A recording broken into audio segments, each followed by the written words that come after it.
यहाँ पर 40-42 लोगों को हिरासत में लिया गया है। जो पहाड़ का दर्द है उसको कम करने के लिए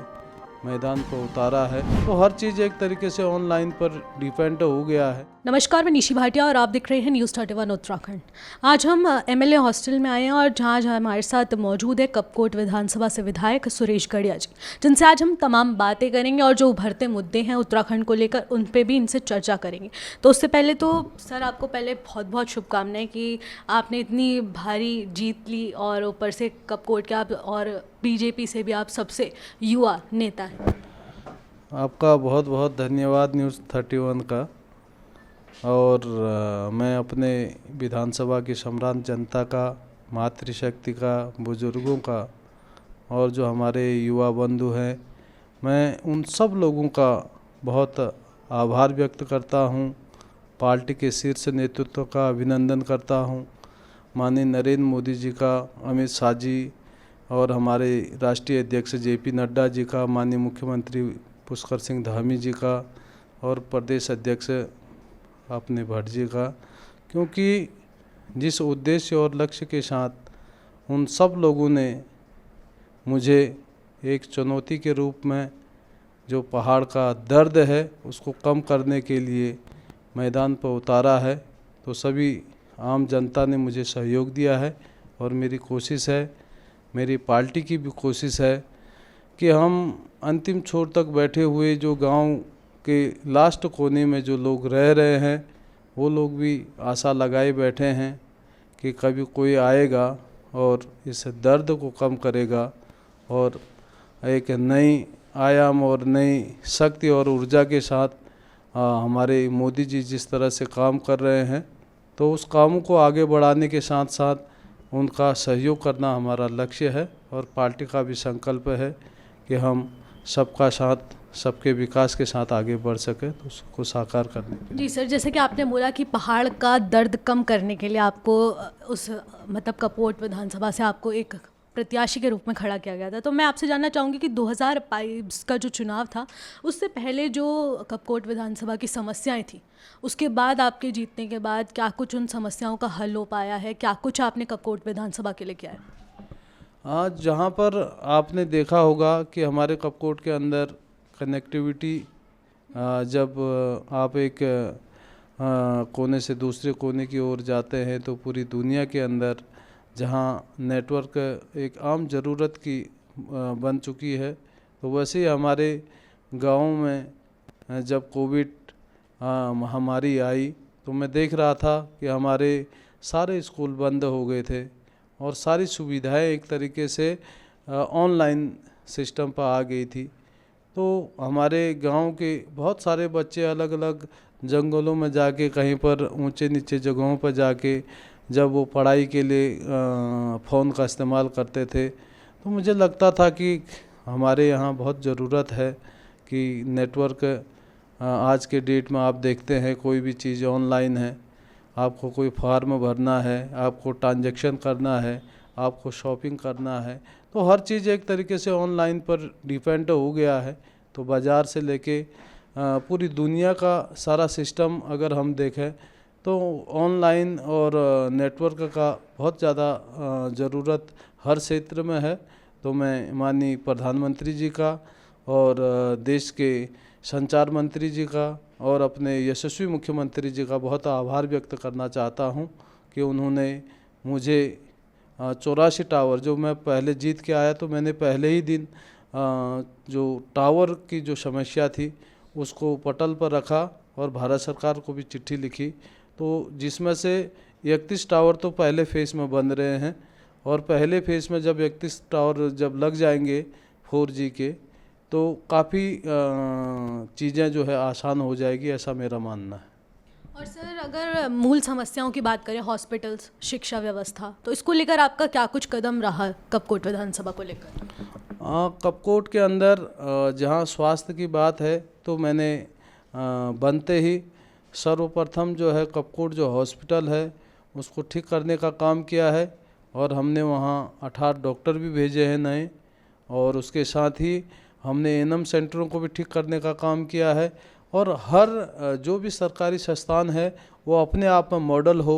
और अपने आप में एक दिव्य और शक्ति के साथ उभर के आए, जिससे लगे कि ये सरकारी संस्थान अब खाली सरकारी जो पहले लोग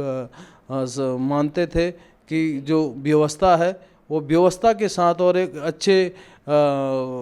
उपयोगी के साथ जो है आम जनता के बीच में उपलब्ध हो सके। तो इसलिए हमने पहले ही फेस में कपकोट में एक 20 बेड का अच्छा हॉस्पिटल भी तैयार हो गया है और उसका उद्घाटन बहुत जल्दी हम करने जा रहे हैं। और सारी सफाई और सारे इंस्ट्रूमेंट जो है हमने सब नए खरीद लिए हैं। और जहां डिजिटल एक्सरे और अल्ट्रासाउंड जो पहले बागेश्वर आना पड़ता था और बहुत दूर दराज के गांव के लोगों को, मातृशक्ति को बहुत ज़्यादा कष्टों का जो अंबार था उसको कम करने के लिए लगातार कोशिश है। और गांव में हमने कोशिश की है कि जो लोग बाज़ारों की तरफ नहीं आ सकते हैं पैसे के अभाव में, तो गांव में ही हम एएनएमओ के माध्यम से, आशा कार्यकर्ताओं के माध्यम से ही उनको दवाई उपलब्ध करा दें। जिस तरह से हमने कोरोना पर विजय फतह किया था तो अपने आप में एक सीख लेने वाला काम था। तो उसी के पैटर्न में हम स्वास्थ्य को और बेहतर बनाने के कदम को आगे बढ़ा रहे हैं। उसी दिशा में बागेश्वर जो डिस्ट्रिक्ट हॉस्पिटल है उसमें भी बहुत सारी कमियां हम लगातार उसको ठीक करने का काम कर रहे हैं, ताकि सीटी स्कैन के लिए भी हमको हल्द्वानी आना पड़ता है। तो ऐसे जो जिस तरह की बीमारी वहाँ पर दिखाई दे रही, कैंसर के पेशेंट वहाँ पर हैं और किडनी के पेशेंट बहुत बड़ी संख्या में वहाँ पर हैं। तो मतलब पहाड़ों में मेरी अभी कुछ ही दिन पहले स्वास्थ्य मंत्री जी और हेल्थ सेक्रेटरी से उनसे बातचीत हुआ है कि जब हमारे पास ही जब एक फिगर आ रहा है कि आर्थिक सहायता के लिए कैंसर के इतने ज़्यादा पेशेंट वहाँ पर हैं, किडनी के इतने ज़्यादा पेशेंट हैं और लंग्स के, तो एक तरीके से कोई न कोई चीज़ गड़बड़ है जिसका पता करना नितांत आवश्यक है। क्योंकि हमारे गांव के जो सीधे साधे भोली भाली जनता है उनको पता नहीं चल पा रहा है कि कब कौन सी बीमारी लग जाए। तो इसलिए हमने एक नए तौर तरीके के हिसाब से उनका चेकअप करना, रूटीन पर चेकअप करना, और ये चीज़ों को काफ़ी हद तक बढ़ा दिया है। तो आने वाले दिनों में जब मैं अगली बैठक लूँगा तो उसमें काफ़ी आंकड़े हमारे पास होंगे। तो युवा नेता आज हमारे साथ मौजूद है, तो युवाओं का दर्द बयां करना भी एक बहुत ही आम सी बात है कि सर, मैं आपसे जानना चाहूँगी कि जिस तरीके से आजकल और हाल फिलहाल जो खबरें सुर्खियों में बनी हुई हैं वो है UKSS भर्ती घोटाले को लेकर। जिस तरीके से वीडियो भर्ती घोटाला हुआ है, इसके अलावा जब जांच शुरू हुई तो इसके बीच ही बीच कई सारे घोटाले भी सामने आए और बीजेपी के जो मुख्य नेता थे वहाँ पर हाकम सिंह का भी अच्छा खासा नाम आया। तो उसको लेकर भी जो है चर्चाएं बीजेपी कहीं ना कहीं निशाने पर आ गई थी, विपक्ष के भी। और मतलब तो मैं आपसे जानना चाहूँगी कि युवाओं को लेकर आपका क्या कुछ रहा, क्योंकि युवाओं का समर्थन आपके साथ है क्योंकि आप एक युवा नेता हैं, लेकिन युवाओं के प्रति आपका क्या कुछ समर्थन है इस जो टॉपिक को लेकर UKSS? जो उत्तराखंड चयन आयोग है वो बड़े लक्ष्य के साथ और युवाओं को एक दिशा देने के लिए बनाया गया था कि, लेकिन जिस तरह से वहाँ पर नियुक्तियाँ हुई है वो एक तरीके से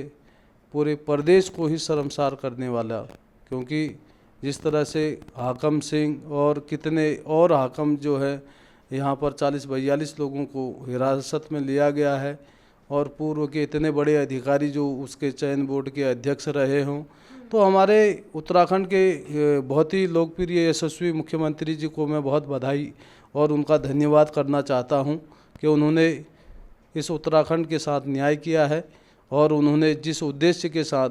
ये भर्ती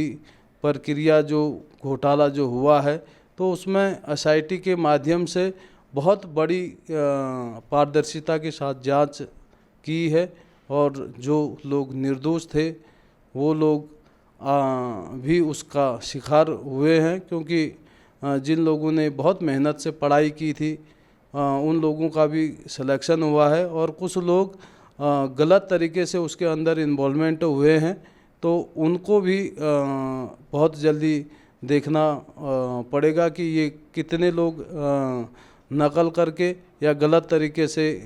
उसके अंदर घुसे हैं। तो लगातार सरकार का प्रयास है और माननीय पुष्कर सिंह धामी जी उस पर नज़र लगाए हैं और वहाँ पर अभी उसका चयन बोर्ड का अध्यक्ष भी नियुक्त कर दिया गया है। और जो दूध का दूध पानी का पानी है वो बहुत जल्दी निकल के आएगा। पर लेकिन बहुत शर्म कर देने वाली बात है जब मेरे दूरस्थ गांव के इलाके के लोग पढ़ाई के लिए इतने दूर दूर जाकर उनके घर वाले बकरी चराकर दूध बेचकर उनका गुजारा उससे चलाते थे, तो कहीं उनका नियुक्ति नहीं हुआ तो उससे वो ज़रूर कष्ट हमको भी उसका हुआ है। अलग अलग क्षेत्रों से आकर लोगों ने देहरादून हो या फिर पौड़ी हो, चाहे कहीं पर भी, उन्होंने अपना पूरा धरना प्रदर्शन करा और सीबीआई जांच की सरकार से कहीं ना कहीं मांग की। पर लेकिन सरकार ने साफ तौर पर मना कर दिया कि सीबीआई जांच नहीं हो पाएगी। पर जो उत्तराखंड के हाकम सिंह के अलावा और भी यूपी तक कनेक्शन जा रहे थे, लेकिन फिर भी सरकार का सीबीआई को लेकर कोई कदम नहीं उठाया गया। इस चीज़ को हमारे युवा और हमारे जो दर्शक हैं वो लगातार बीजेपी से यही सवाल जानना चाह रहे थे। अभी जो सरकार की एजेंसी है वो बहुत चुस्त दुरुस्त रूप से उसका देख रही है और कानून जो है वो ठीक तरीके से अपना काम कर रही है। तो एसआईटी को, क्योंकि जो अपनी एजेंसी है उस पर लोगों को भरोसा होना चाहिए कि दूध का दूध पानी का पानी इस देवभूमि के अंदर किया जाना बहुत नितांत आवश्यक है। क्योंकि हमको जिस रूप से, जिस उद्देश्य और जिस उसके साथ देखा जाता है, तो कम से कम हम देवभूमि के रहने वाले लोग हैं और ईमानदारी और सत्यनिष्ठा हमारा धर्म है। और उसके साथ ही हमारे जो अधिकारीगण हैं वो उस दिशा की ओर उसको ले जा रहे हैं। तो इसलिए मुझे आशा नहीं, पूरा विश्वास है कि हमारे उत्तराखंड के जो मुख्यमंत्री हैं वो युवा भी हैं, वो युवाओं के दर्द को अच्छे से जो समझते हैं और एक सैनिक परिवार से भी हैं और एक गरीब घर से भी हैं। तो इसलिए गरीबी क्या है उन्होंने देखा है। तो इसलिए हम सब लोगों ने माननीय मुख्यमंत्री जी से भी निवेदन किया था, आग्रह किया है कि जो ये चयन बोर्ड का जो घोटाला है, ये दूध का दूध पानी का पानी होना चाहिए। क्योंकि इससे हमारे जो दूर दराज के गांव के रहने वाले हमारे युवा भाई बहन यहाँ बड़े बड़े सपने लेके आए हैं, उन सपनों को साकार करने के लिए कहीं ना कहीं जो कदम उठाया गया है और ये कदम आगे मील का पत्थर साबित होगा। जी सर, तो इसके अलावा मैं अब UKSSC से एक जो अभी चर्चित विषय है अंकिता हत्याकांड को लेकर हो, या फिर अभी आपने देखा कि एक और जो भंडारी का एक और आया कि उसने क्या कहते हैं भर्ती जो आपने कराई थी अग्नि भर्ती परीक्षा, उसमें केदार भंडारी का नाम सबसे आगे आया कि केदार भंडारी का उसकी गुमशुदगी हो गई और उसमें कई सारी तमाम जो है वो बातें निकल कर आ रही हैं कि उसका या फिर एनकाउंटर किया गया है, क्या किया गया है, उसका अभी तक कुछ अता पता नहीं चल पाया। उसके माँ बाप ये कह रहे हैं कि शायद उसको पता नहीं क्या लापता हो गया, लेकिन उन्होंने सरकार को इस चीज़ में एक्शन लेने को कहा, पुलिस को FIR लिखवाई, लेकिन उस पर अभी तक कुछ निर्णय नहीं आया और कहीं ना कहीं ये मुद्दा जो है वो दबता नज़र आ रहा है। ना, उत्तराखंड के अंदर कोई भी ऐसे मुद्दे दबेंगे नहीं, क्योंकि उत्तराखंड के अंदर एक पारदर्शी सरकार है और एक ईमानदारी के साथ और बड़े युवाओं के युवा वाली सरकार है कि जहां ईमानदारी और सत्यनिष्ठा के साथ हमारे पुष्कर सिंह धामी जी इस प्रदेश को आगे ले जाना चाहते हैं। तो वहाँ पर चाहे कोई भी हो तो जो गलत है उसको दंड देना उनका पहला काम है। तो इसलिए हमारी सरकार जो है पूरे, चाहे अंकिता हत्याकांड हो और चाहे ये उत्तराखंड चयन बोर्ड का भर्ती घोटाला हो, चाहे कोई भी इस तरह के मामले हैं, तो कहीं भी आपको अगर इस तरह का अगर दिखाई देता हो तो आप लगातार जनता को बताने का काम तो पहले से कर ही रहे थे। अगर आपके भी अगर संज्ञान में कोई चीज़ हो तो हम सब लोगों का कर्तव्य है कि उत्तराखंड को एक नई ऊंचाइयों तक पहुंचाने के लिए सबको जो है सच्चाई के साथ आगे आना पड़ेगा। और जो भी लोग गलत तरीके से उत्तराखंड को बर्बाद करना चाहते हैं उन लोगों को जो है सलाखों के पीछे करना जो है उत्तराखंड सरकार का पहला कदम है। 25 लाख रुपए मुआवजा दिया गया अंकिता के परिवार को, लेकिन केदार भंडारी के मामले में ना सरकार ने कुछ कहा ना किसी ने कुछ कहा। ये मुद्दा बिल्कुल दबता ही जा रहा है। इस मुद्दे को ना ही उठाया जा रहा है ना ही कुछ किया जा रहा है, ये लगातार दबता जा रहा है। तो इस पर अभी तक किसी ने इस चीज़ पर अपना स्टेटमेंट नहीं दिया है। तो मैं आपसे जानना चाहूँगी आपका इस चीज़ को लेकर क्या स्टेटमेंट है? ना केदार भंडारी जी के साथ अगर कोई जो इस तरह की आप